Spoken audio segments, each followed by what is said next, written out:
आप जो कह रहे हैं कि जातिवाद का कीड़ा इस समाज को और इस देश को हर वक्त डसता रहता है, तो मैं बता दूं कि ये कीड़ा केवल जनता में ही नहीं है, जनता से कहीं ज़्यादा ये कीड़ा ये नेताओं में है। और मैं एडमिट करता हूं, ऑनेस्टली एडमिट करता हूं आपके सामने कि ये कीड़ा हमारी पार्टी यानी कि हमारी बीजेपी में भी आ चुका है। देखिए, 2014 का चुनाव जब हुआ था, यकीन मानिए कि तब टिकट डिस्ट्रीब्यूशन में बहुत कम कहीं पर कास्ट फैक्टर सोचा होगा बीजेपी ने, बहुत कम। और सारी जनता ने पूरे देश में, मतलब साउथ के कुछ उनको प्रदेशों को छोड़ दीजिए, तो सबने नरेंद्र मोदी जी को, बीजेपी को वोट दिया एक चेंज के लिए। उसमें सारी जातियां शामिल थी। 2014 के इलेक्शन में मैंने तो जातिवाद देखा ही नहीं, मैं आपको बता रहा हूं। बहुत मैं खुश था कि भाई जातिवाद की कोई बात ही नहीं हो रही है। 2019 में जातिवाद का कीड़ा आया हमारी पार्टी में भी, तो मैंने देखा कि 2019 में 50 से 60% जो टिकट डिस्ट्रीब्यूशन बीजेपी में भी कास्ट लाइंस पे हुआ। लेकिन चलिए ठीक था, 2019 में हम 14 से भी ज़्यादा सीट लाए। हालांकि 2014 का चेंज, शिफ्ट बहुत बड़ा शिफ्ट था। उसको देखते हुए आप ये मत कहिए, सोचिए कि 2019 में हमें ज़्यादा सीट मिली तो वो ज़्यादा बड़ा अचीवमेंट था ना। 2014 का अचीवमेंट 2019 से कहीं बड़ा था, क्योंकि आप कहाँ से कहाँ आ गए थे, आप 282 पे आ गए थे भाई, पूरा सब कुछ साफ करके। तो 2019 में तो आपने वो किया। अब 2024 में मैं आपको बताऊं कि मुझे ये थोड़ा सा अफसोस होता है, क्योंकि मैं तो पॉलिसी मेकर हूं नहीं, मैं तो एक सपोर्टर हूं, बीजेपी का एक संघ से ताल्लुक रखता हूं। तो मैंने देखा कि इस बार 90% टिकट्स कहीं ना कहीं दिमाग में कास्ट फैक्टर को रखकर दिए गए, 90% बता रहा हूं। और उसका परिणाम यह है कि इस बार सारे अचीवमेंट्स के बाद राम मंदिर बना दिया, रामनवमी बनवा दी 500 साल बाद इस देश में, अयोध्या में 370 हो गई, सीएए हो गया, लाखों किलोमीटर सड़कें हो गई, क्या नहीं हुआ। सब कुछ होने के बावजूद भी हम उतने रिलैक्स्ड नहीं हैं, तब भी हमको कास्ट फैक्टर पे ही टिकट डिस्ट्रीब्यूट करना पड़ रहा है, या ये कहिए कि हम कास्ट फैक्टर को कंसीडर कर रहे हैं। ये अनफॉर्चुनेट, और इससे हमारा नुकसान हो रहा है। सबसे बड़ी बात तो ये, इतने अचीवमेंट के बाद भी आप देखिए पश्चिमी उत्तर प्रदेश में राजपूत और वो जो ठाकुर लाबी है, वो कहती है हम वोट देने नहीं जाएंगे, हम नोटा दबाएंगे। वो ये नहीं देख रही है कि हिंदुओं का गौरव कितना बड़ा है, ये कोई नहीं देख रहा है। अरे भैया, तुम्हारी जात का नेता हो जाएगा तो तुम्हारे घर में रोज मिठाई लेके आएगा क्या? क्या करेगा बताइए? क्या करेगा? आपको कलेक्टर बना देगा? आपको क्या कर देगा? आपको सोने के महल बनवा देगा? कुछ नहीं करेगा, कोई फर्क नहीं पड़ता है।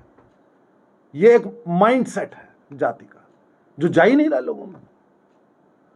लेकिन आप देखिए कि नेता भी यही कर रहे हैं, पार्टी भी यही कर रही है कि इस जगह की जरा कास्ट इक्वेशन देख लो, इसमें कौन सी जातियां ज्यादा हैं, उसके आदमी को दे दो।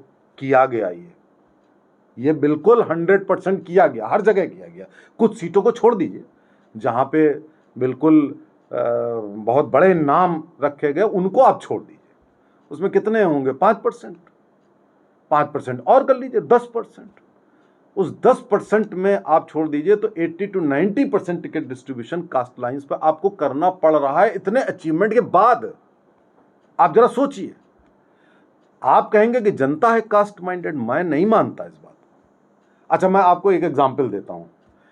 एक 9-10 बार के विधायक हैं खन्ना जी, सुरेश खन्ना जी।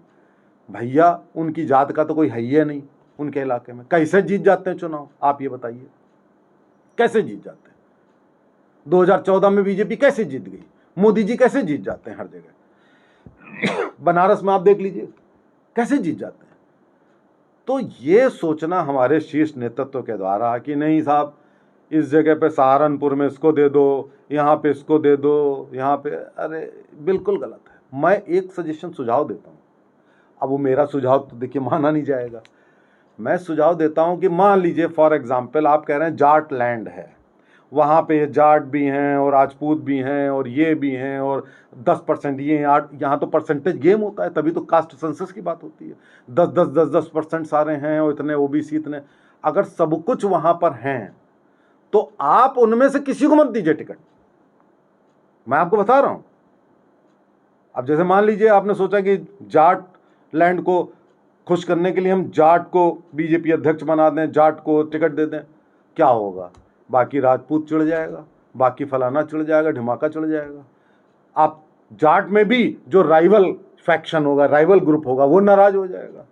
हर जगह 2-2, 3-3 फैक्शन होते हैं, वो नाराज हो जाएंगे। देखिए वहाँ पे कौन 2 नेता लड़ रहे हैं, कौन वो संगीत सोम और बालियान करके कौन लड़ रहे हैं आपस में। इसकी रेमेडी केवल एक है कि आप एक ऐसा कैंडिडेट चुनिए जो वहां की कास्ट इक्वेशन के अनुसार ना हो, ना जाट हो, ना ठाकुर हो, ना ये हो, ना वो हो, कोई एक उठाइए। तब एक दफे को फिर भी ये होगा कि ये लोग सोचेंगे कि जाट सोचेगा यार हमारे में से नहीं दिया तो ठाकुर को भी नहीं दिया, तो उसको भी नहीं दिया, उसको नहीं दिया, ठीक है चलो। ठाकुर सोचेगा उसको भी नहीं दिया, उसको भी नहीं दिया, चलो ठीक है। तब उसके अंदर हिंदू वाला फैक्टर आ सकता है, तब उसके अंदर बीजेपी वाला फैक्टर आ सकता है। लेकिन अब वो 5 ग्रुप है, 5 ग्रुप में आपने एक वाला ग्रुप 1% ज्यादा उसको दे दिया, आपका नुकसान तय है। तो इस बार जो यूपी में बात हो रही है कि हमारी 10-12 सीट कम से कम एट स्टेक हैं, जिसमें कांटे की टक्कर हो रही है, बावजूद इसके कि हमारी इतनी बड़ी बड़ी उपलब्धियों के, उसका कारण सिर्फ यही है कि आपका टिकट डिस्ट्रीब्यूशन गलत है, कास्ट लाइंस के ऊपर। आपका डिस्ट्रीब्यूशन ये होना चाहिए कि वहां पर किसी एक ऐसे व्यक्ति को जिसकी जाति 2-4% हो, बस उसको उठा के वोट टिकट दे दीजिए। सब लोग सोचेंगे यार हमारे भी किसको नहीं दिया तो उसको भी नहीं दिया। यहां पे ये होता है ना कि हमारे को नहीं दिया तो उसको भी नहीं दिया, चलो ठीक है यार, अब हम हिंदू बीजेपी के नाम पे इनका सपोर्ट करेंगे। ये रणनीति होनी चाहिए। अब आप भी विपक्ष की ट्रैप में आ गए।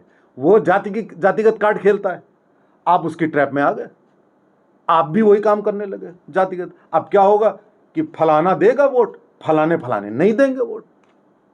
पता चला चुनाव कांटे का हो गया, पता चला 8-10 जगह हम हार गए, जो कि आसानी से हम जीत सकते थे। तो ये जो रणनीति बना रहा है उसको ये साइकोलॉजिकल फैक्टर्स भी देखने पड़ेंगे। आप ये नहीं कर सकते कि इतने ये हैं, इतने ये हैं, इतने ये हैं, जो ज्यादा हमको दे दिया, ऐसे नहीं काम चलेगा। तो वो ये टिकट डिस्ट्रीब्यूशन जो है ये मनोवैज्ञानिक तरीके से किया जाना चाहिए, क्योंकि आपने उपलब्धियां पूरे देश के लिए की हैं।